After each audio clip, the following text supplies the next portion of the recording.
70 km/h de vent en rafale, une visibilité quasi nulle. Pas vraiment un temps pour faire une balade. Mais pour les agents de Météo France qui travaillent ici, c'est l'heure du contrôle du matériel. Tu vois cet hiver-là, on marchait dessus. La oui. neige avait recouvert tout le tuyau. Ça faisait une longue congère.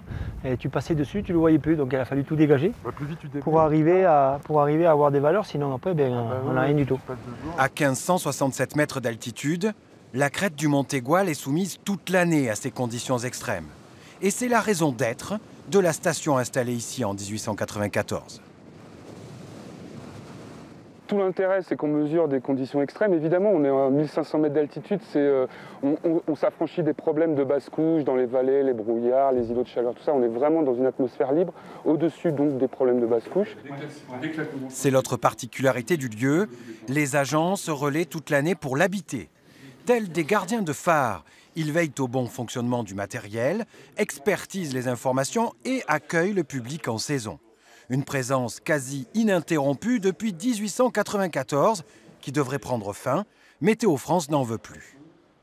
Autant l'Égual, c'est une petite station au niveau météorologique, mais autant au niveau climatologique, c'est un petit trésor. Toutes ces données depuis 1894, ça correspond franchement à un trésor climatologique. Si on veut étalonner un modèle sur le changement climatique, il est bon d'avoir des longues séries de données.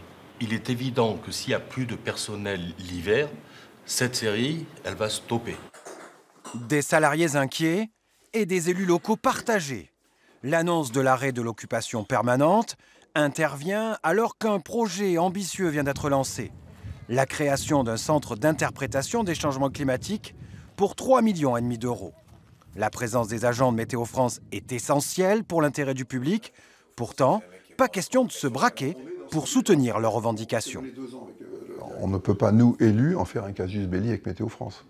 On ne peut pas admettre l'idée que Météo France claque la porte en disant « vous m'emmerdez avec vos histoires, je m'en vais ».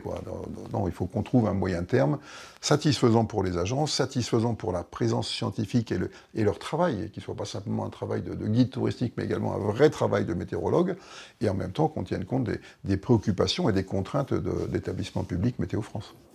À Météo France, si le sort des salariés paraît scellé, ce en même temps des élus gardois a été entendu. L'engagement de Météo France de continuer à animer le site, c'est-à-dire à recevoir du public, à faire la médiation scientifique, cet engagement n'est pas remis en cause.